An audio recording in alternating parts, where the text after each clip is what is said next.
What's happening? Are we live? Facebook Live, what's going on, man? Checking in, man. Checking in, seeing what everybody is up to. It's 8:30? I know some of y'all cats out here watching, The Walking Dead. That, the little zombie show that everybody seems to be into. I've never watched it personally, but, here's good, but then again, I'm not much of a zombie person, so that's probably why I've never watched it. But how's everyone doing this evening? What's going on?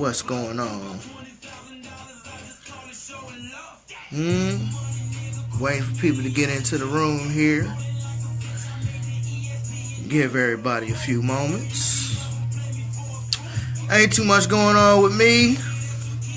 Spent the day cleaning, ironing, busting suds, whipping them dishes, and voila, magic, they clean.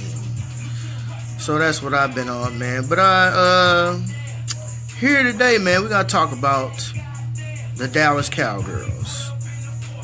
Now, I haven't been watching the NFL because my boy Cap does not have a job. Now, at this point, do I think his brother's gonna get a job? Do I think Cap is gonna get a job?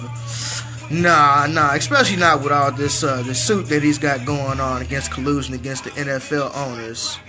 Miss Yvette, how you doing today? I really need to get out to where y'all at and see the family. I've been meaning to do that for a while, but it's hard over here. A brother's broke. No lie. But I would like to get up with you guys for real. So, what was I saying? Do I think Cap's gonna get a job? Nah, he ain't getting a job. Can he get some reparations and some resources out of this? Quite possibly. And I hope he do. I hope he gets everything that he deserves. Do I think Cap is the all, to be all, the end all? No. But he was the catalyst that sparked change. He was the catalyst that started the movement, and by him kneeling, everybody else started to take notice and started to kneel as well, which brings us to the Dallas Cowgirls. That's right, the Dallas Cowgirls. So, today, against the 49ers, all Dallas Cowgirls stood up for the national anthem. Now, previously, 2 weeks ago, last week was a bye week. So the week before that, all the players kneeled on the field. Okay? And Jerry Jones threatened the entire team, exactly telling them, if you kneel, you gonna sit. Like your booty is finna hurt from sitting that bench so long. You gonna ride that bench so long and so hard, your kids gonna get some investment in that bench. Master Jones not playing now. Master Jones not playing with you niggers. If you kneel, you gonna sit. And everybody stood for the national anthem. Because they have their families they gotta feed. You feeding your family is more important than the entire collective. Most of the NFL players, I understand, come from poverty, and for you to have this chance to make millions of dollars and to get your family out of poverty and all of this other stuff, we get it, we understand. But at the same time, if you stand for nothing, you'll fall for anything, and that's exactly what these NFL players have done. Now, granted, one brother will get a shred more respect, just a shred more respect than everybody else. And the brother was defensive tackle David Irving. David Irving raised his fist at the end of the national anthem like John Carlos and the other brother did at the 67 Olympics, I believe. I got the shirt. Matter of fact, let's do that. I got a whole shirt of that incident, 1968. Check it out. Dig this.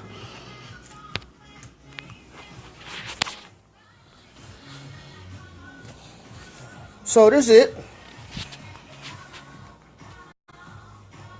This is my long sleeve shirt of Tommy Smith and John Carlos. 68 Olympics and the moment that changed everything. Two individuals who decided to use their platform, much like Kaepernick did, and Ali, and Kareem Abdul-Jabbar, and so many others, decided to use their platform for change. Now, unfortunately, the thing about it is, people are not in solidarity. The NFL is not in solidarity. The players on the team aren't even in solidarity. You're standing one moment, you're sitting the next, you're kneeling the one after that, and then they get threatened with sitting on the bench, and they fold. They completely fold under pressure. Reminds me of this quote that I seen, this line in the movie from the new It movie. Dude says something to the effect of, with like a little pain or like a little persuasion will make a paper man crumble, or something like that, dude said. And that's exactly what it is. Like a little pressure, I think he said it was like a little pressure will make a paper man crumble. And that's what happened. Jerry Jones applied the pressure, and they crumbled. Like I said, I give Brother Irving just a shred more respect for putting your fist up in the air. But, brother, you knelt. And then you stood when Massa told you to stand. Because make no mistake, Jerry Jones said that this is disrespecting the flag. So if anybody who disrespects the flag, you will kneel. I mean, you know, when you disrespect the flag, you're going to sit. His exact words. But Jerry Jones is an old racist white man. He is the embodiment of a white supremacist. He knows it ain't about no flag. He knows that they are protesting racism, white supremacy, and police brutality and all the things that comes with that. But they're changing the narrative, saying that they're disrespecting the flag and the veterans and all of that. Matter of fact, check it out. I got the shirt, one of these little online places. Stop pretending your racism is patriotism. Dig it? Hold on, let me turn it around. Maybe that's better. Can y'all see that? Stop pretending your racism is patriotism. Right there. I got that for my white brethren. My racist white brethren. Let's make no mistake. Pro-black does not mean anti-white. I know I have not said that in a long time, and maybe I need to remind some of you folks. But pro-black, pro-African does not mean anti-white, anti-European. It simply means pro-black. Simply means I'm for my people. I'm not against anybody else. If you do not practice racism, white supremacy, then honestly, if you're a decent human being, I have no problem with you. Because we know that not all white people are racist. That's a complete falsehood that everybody's racist. They're not racist. You should treat people as individuals until you get to know them, and then go from there. I'm not saying give people your undying loyalty and trust. I'm just saying, like, hey, treat them as human beings until they say some racist shit to you. And then you be like, okay, let's see who you are. That's cool. Nothing gained, nothing ventured, nothing gained. So now I know who you are. Let me move on. So, that's basically it, y'all. Like, I feel like the Cowboy players seriously punked out. I know that you think that you need Jerry Jones, but Jerry Jones needs you. It's an ebb and flow. Yeah, sure, Jerry Jones, I believe, he's like an oil tycoon, so I think he got like oil money, some old money possibly. I mean, he's old, but I think he got some old money in the family. Like, it's disheartening that everybody stood for the national anthem. People would be like, well, I got families I gotta feed. Like, sure, don't we all? Now, me, I probably would have taken that knee, but then again, that's just me. That is in my nature. I am free. I will never let somebody tell me what I can and cannot do, and I will accept the consequences as thus, which is exactly why you need to save your money. Save your money and invest in yourself. That is what these NFL players need to understand. Invest in yourself. Don't invest in the corporation of the Cowboys or the 49ers or the Heat or the Celtics. Invest in yourself. How you doing, Carolyn? Haven't seen you for a long time. I hope all is well.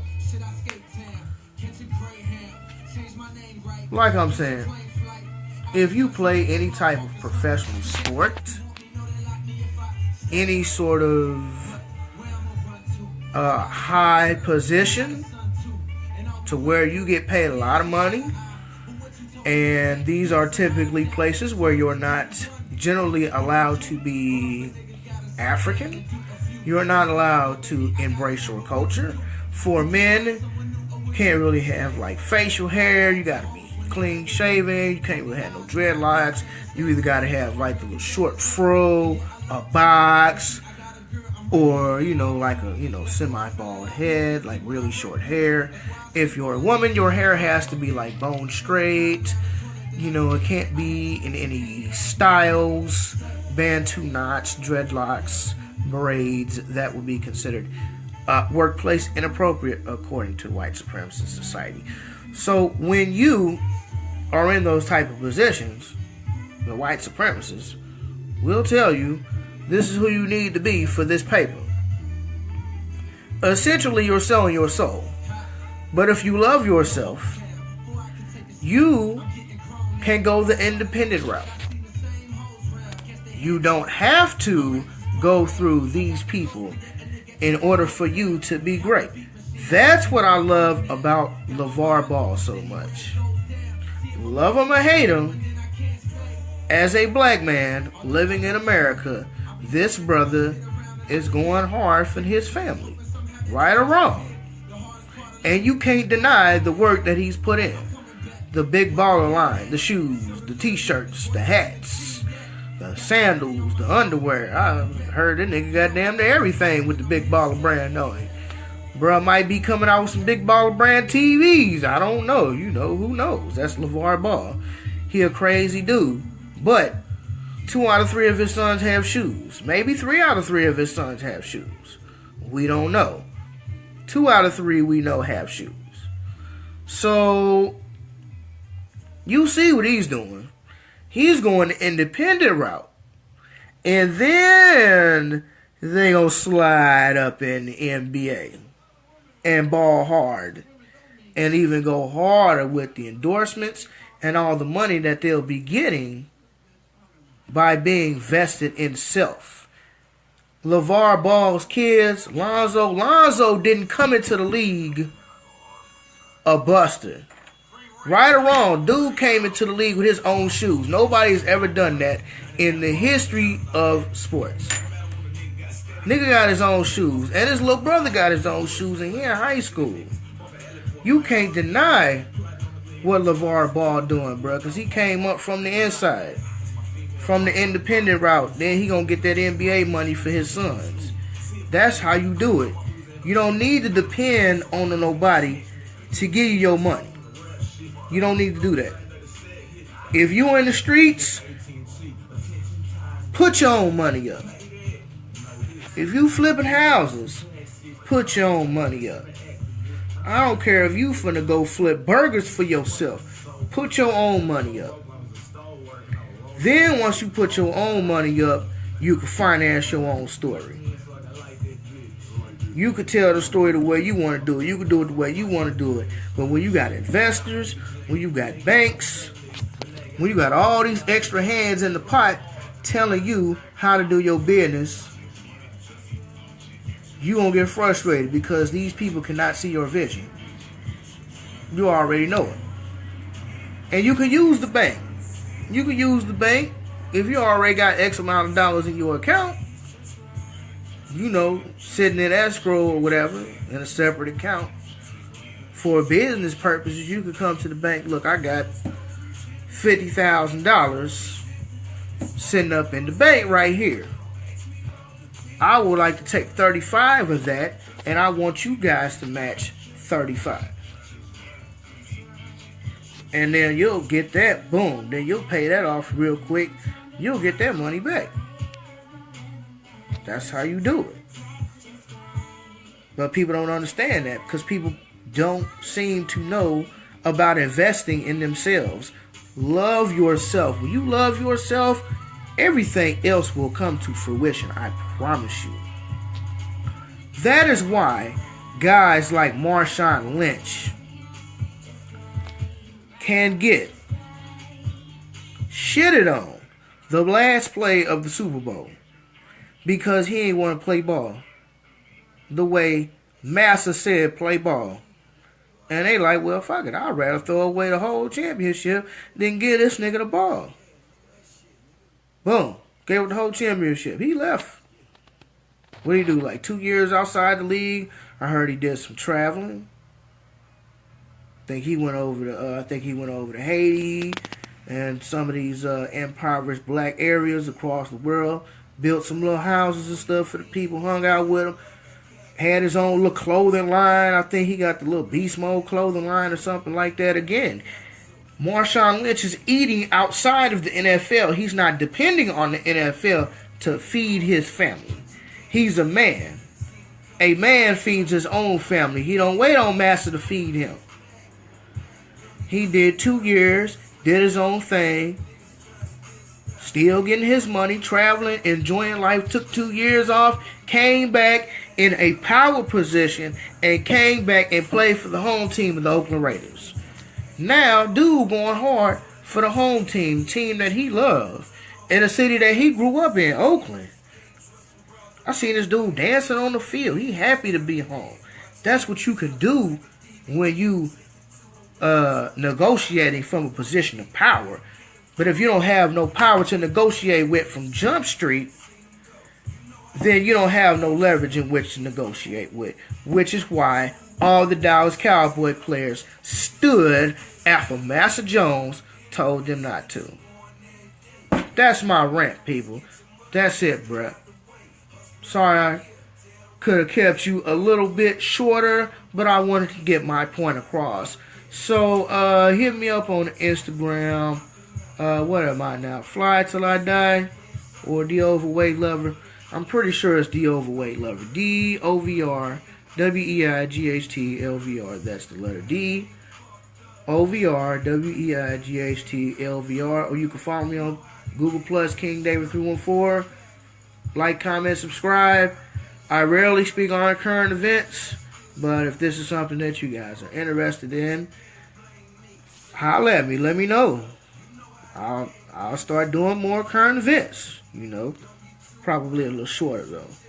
But that's cool, man. Hey, listen. I know a lot of you guys seen the 1804 live stream. I appreciate that. I really do. I got a couple new subscribers, bunch of new subscribers, man. Shout out to you guys. I appreciate your support. Man, my channel's yours. Check out whatever you want to. Feel free to comment. I hit you back. As always, I'm King David. I'm out.